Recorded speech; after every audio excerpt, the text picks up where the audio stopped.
Imagine waking up to global headlines reading, "Africa just declared food independence." That's not a dream.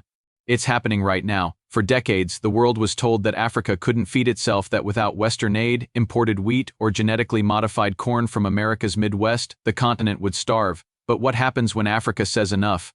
What happens when 54 nations, backed by powerful agricultural blocs from the Sahel to the Great Lakes, decide to stand up and control their own food destiny? This is where the story begins.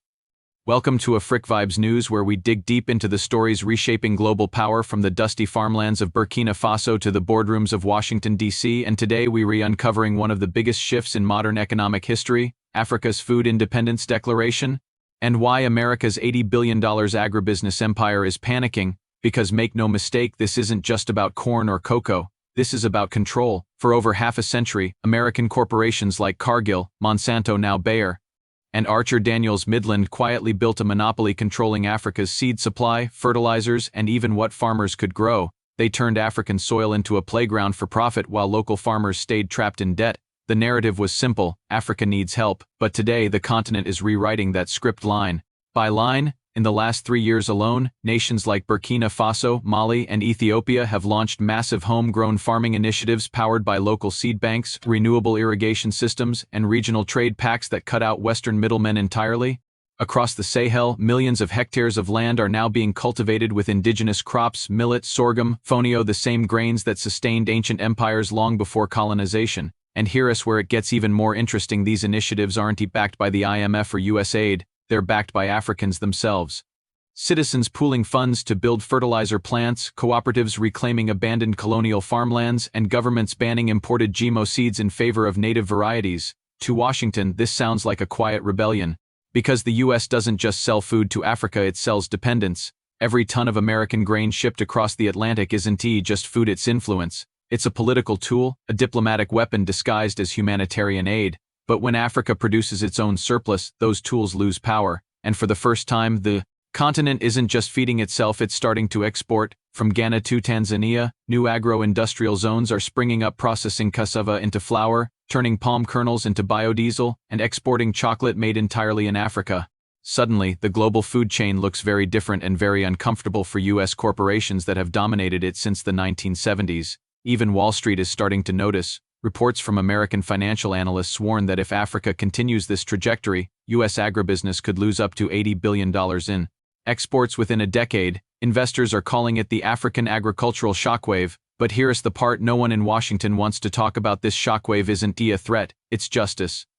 It's a continent reclaiming its right to grow, feed, and prosper on its own terms. Think about it. When Africa imports rice from America, it is not because the continent can't grow rice, it is because decades of trade policy made it cheaper to buy foreign grain than to support local farmers. That was by design. Now, that design is collapsing, and in its place, something extraordinary is rising: a new Pan-African food network connecting local farmers, indigenous seed scientists, and young entrepreneurs armed with drones and data.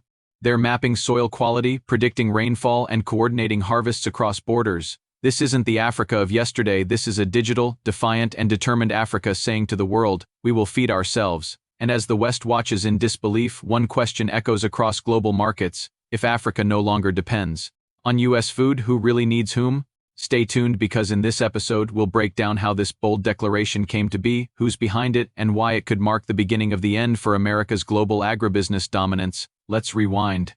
After independence in the 1960s, many African nations dreamed of self-sufficiency, but as Western donors stepped in with aid, something sinister followed control. The US and its corporate giants Cargill, Monsanto, and Archer Daniels Midland offered miracle seeds and development packages. What they didn't mention was the fine print. Those seeds couldn't be replanted. Farmers had to buy new ones every year, often at prices far above their earnings. That's how dependency was built, one grain at a time. America's agribusiness didn't just sell products, it sold a system, one that kept African farmers tied to foreign patents, fertilizers, and credit lines. And every year, billions flowed out of Africa's soil straight into Wall Street's pockets. But then, something unexpected began to grow, not in the fields, but in the minds of Africa's new generation. A quiet realization spread: if Africa feeds the world, why can't Africa feed itself? It started small, local. In Burkina Faso, young innovators under Captain Ibrahim's leadership launched the Green Sahel Initiative, a project combining traditional knowledge with modern irrigation to reclaim arid lands. In Mali, cooperatives began rejecting imported fertilizers, turning instead to organic compost made from livestock and waste. In Ethiopia, local universities developed drought-resistant indigenous seeds that outperform foreign hybrids without relying on American patents, and soon the idea caught fire. From Kenya to Senegal, governments began passing food sovereignty acts, legally protecting native crops and banning certain imported gamos. The African Union stepped in, drafting a Continental Food Independence Charter, aimed at reducing foreign food imports by 60% before 2035. To the West, it looked like chaos. To Africans, it was liberation. Behind closed doors in Washington, D.C., agriculture lobbyists are worried, because if Africa stops buying, America starts losing. According to leaked trade data, U.S. agribusiness exports to Africa dropped by nearly 18% in the past 2 years alone. That's billions in lost sales of wheat, corn, soy, and animal feed. But more importantly, it's a loss of influence. When America sends food, it also sends conditions, policy influence, military cooperation, diplomatic pressure. But when Africa becomes self-sufficient, that leverage evaporates. You can't control a nation that doesn't need you. And so, the panic begins. In response, American think tanks are quietly urging the U.S. government to re-engage Africa's food sector. Aid agencies are pushing for partnerships that look eerily like the old dependency contracts. Western media has started spinning the narrative again, suggesting Africa's new independence is unsustainable, risky, or politically driven. But the truth is simple: Africa's not turning its back on the world, it's just refusing to be anyone's farmland anymore. Across the continent, the transformation is visible. In Nigeria, citizens have crowdfunded to build one of West Africa's largest fertilizer plants, owned not by foreign investors but by the people. In Ghana, the government's one district, one factory policy has expanded into agro-processing, turning cassava, cocoa, and maize into export-ready products. In Tanzania, solar-powered grain mills are bringing processing back to rural communities, cutting out the foreign middlemen entirely. And in the Sahel, the region once written off as barren green belts of millet, fonio, and cowpeas are blooming again. Farmers are using drones to monitor crops, AI tools to predict rainfall, and traditional water harvesting methods passed down for centuries. This isn't charity, this is intelligence. It's Africa's quiet answer to centuries of exploitation. We can do it ourselves. Now imagine the ripple effect. Africa feeds itself and then starts exporting surplus grain to Asia and Latin America. Western corporations lose billions in contracts and global food prices begin to shift. The power dynamic that has existed for generations starts to crumble. Because food isn't just about calories, it's about control of nations. When you feed someone, you hold influence. When they feed themselves, you lose it.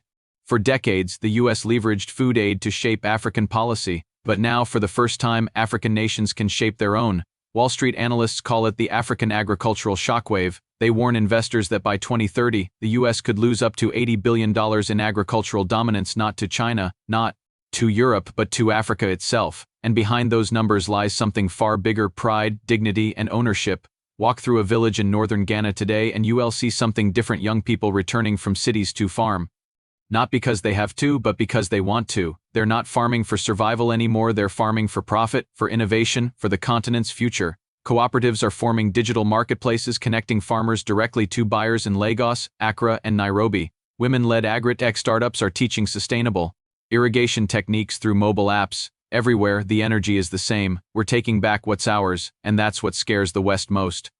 Because for too long, Africa's food system was built to serve others: export cocoa, import chocolate; export coffee, import instant brands; export cotton, import fabric. But now Africa is building full value chains, keeping production, profit, and power on the continent. So when Africa says we declare food independence, it's not just a slogan, it's a declaration of sovereignty: economic, political, and cultural. And in the corridors of Washington, Brussels, and London, there's confusion, because for the first time in modern history, Africa isn't waiting for permission.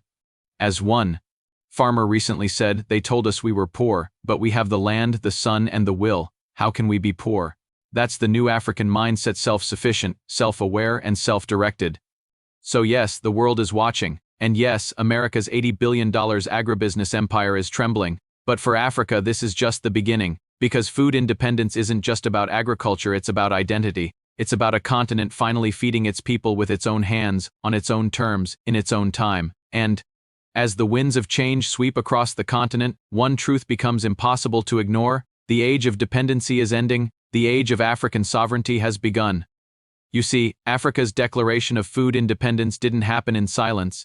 It came after years, decades of quiet wars fought not with bullets but with seeds, subsidies, and sanctions. And this is where the story gets darker, because behind the smiling faces of partnership programs and aid initiatives was a system designed to keep Africa on its knees, dependent, divided, and distracted. A system that made sure Western agribusiness could control Africa's most powerful weapon, its food supply. Let's be clear, food aid saved lives during crises, but it also created a dependency loop. Whenever drought or conflict hit, Western donors would send millions of tons of free food, corn, rice, wheat, all processed, packaged, and shipped from the U.S. heartland. Sounds generous, right? But what did that really mean? It meant local farmers couldn't sell their crops because free imports flooded the markets. It meant African governments stopped investing in local production. It meant dependency became policy. Every ship that arrived with aid also carried influence and quiet political conditions. Accept our trade terms, allow our biotech companies to operate, vote with us at the UniAid became an invisible chain, and Africa wore it for far too long.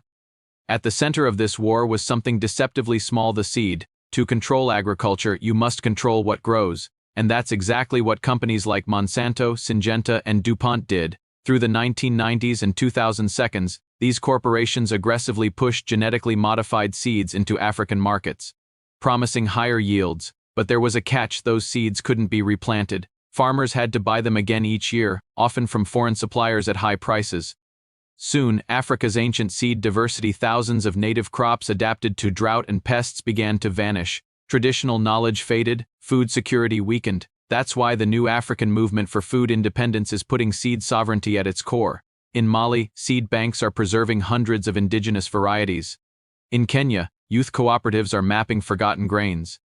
And in Burkina Faso, President Ibrahim's administration is reportedly working with agronomists to develop a national seed archive, free, public, and open to all citizens, because whoever owns the seed owns the future. Now here's the part few people are talking about. Washington isn't taking this quietly. Behind the scenes, U.S. trade representatives have been lobbying African governments to reconsider their GMO bans. The justification: global competitiveness. The real motive?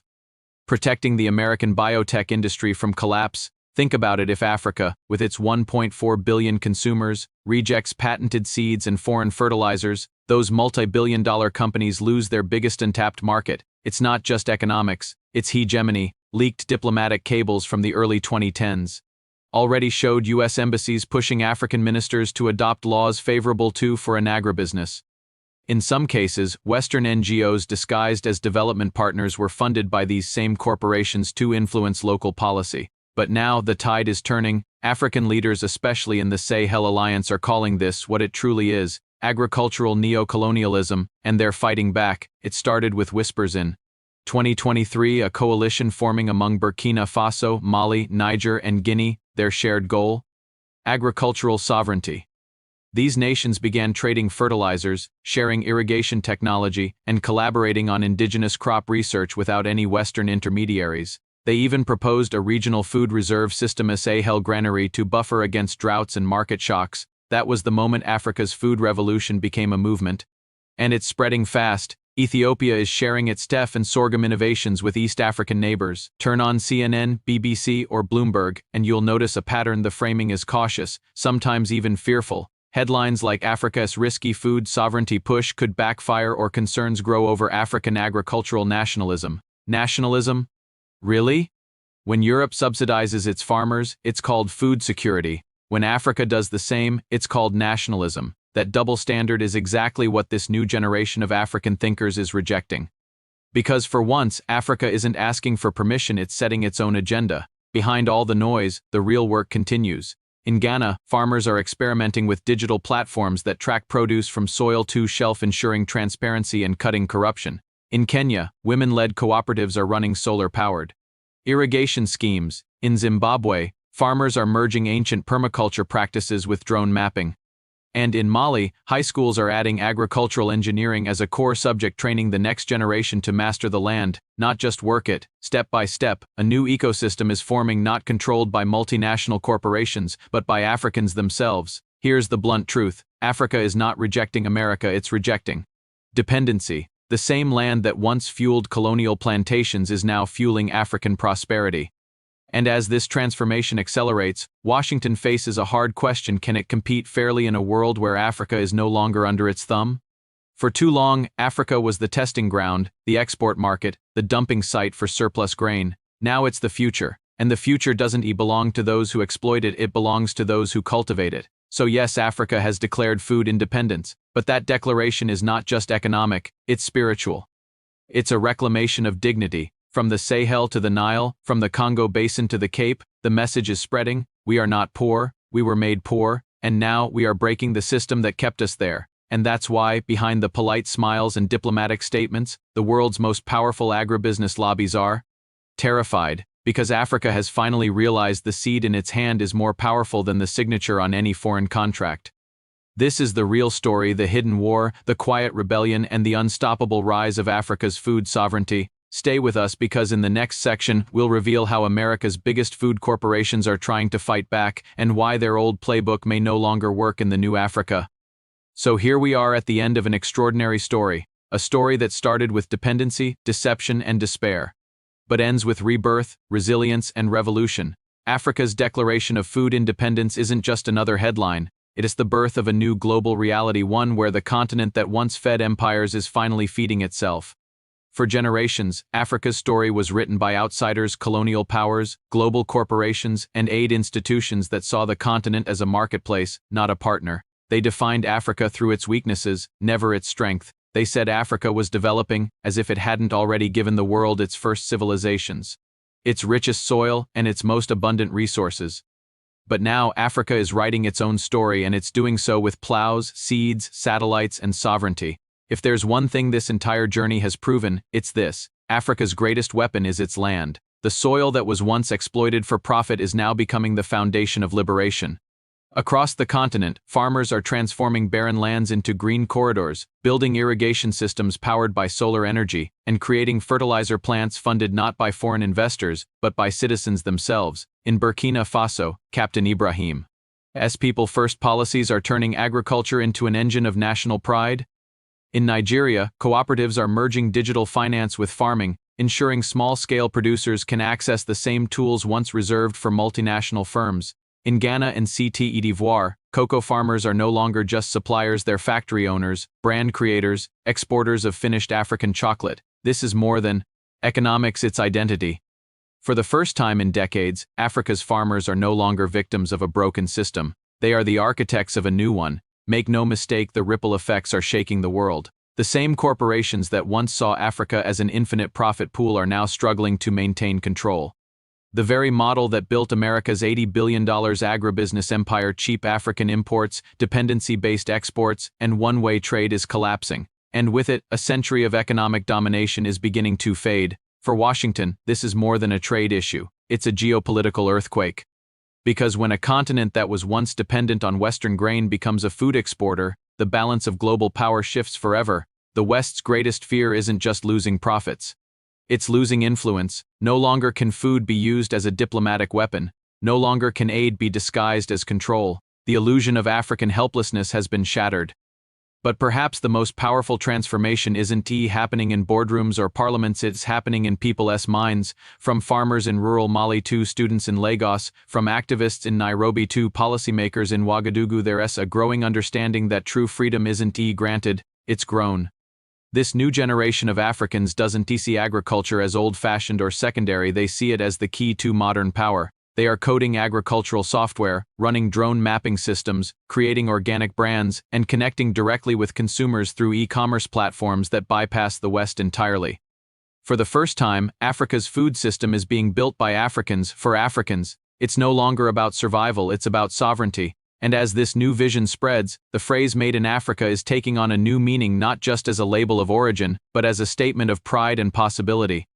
Of course, challenges remain. Climate change, infrastructure gaps, and global trade pressures still threaten progress. But unlike before, Africa isn't facing these obstacles alone or unprepared. Through regional alliances like the Sahel Coalition, the African Continental Free Trade Area (AFTA), and the African Development Bank's new agro-industrial initiatives, the continent is building a safety net woven from its own strength, not foreign loans. Every solar irrigation pump, every local fertilizer factory, every indigenous seed bank is another brick in the wall of sovereignty. And slowly, that wall is rising high enough to protect future generations from the same cycles of dependency that trapped their ancestors. So what does this mean for America and the rest of the world? It means the old script no longer works. Africa isn't a playground for foreign investors. It's a player, a global agricultural power in the making. The continent is no longer asking for aid. It's offering partnership on equal terms, and any nation that fails to see that still clings to the outdated image of Africa as the needy continent, will be left behind in the new global economy. Because the truth is simple, Africa doesn't need saving, it needs respect. 50 years from now, when history looks back on this moment, it won't just be seen as an agricultural policy shift, it will be remembered as the dawn of Africa's second independence. Not a political one, but an economic and spiritual one rooted in the soil, powered by unity, and sustained by the courage of ordinary Africans, who refused to accept the myth of impossibility. From the ashes of exploitation rises the seed of revolution, and this time, that seed belongs to Africa alone. So when we say Africa has declared food independence, we're not just talking about farms and crops, we're talking about dignity restored, power reclaimed, and destiny rewritten. The age of dependency is ending. The age of African self-reliance is here. And as the sun rises over the green fields of a continent once called the world's breadbasket, it carries a message for every farmer, every youth, every leader. Africa will never go hungry again, not for food, not for freedom, not for respect. This is the new story. This is the new Africa, and this is Afrique, where Africa doesn't just speak, it leads.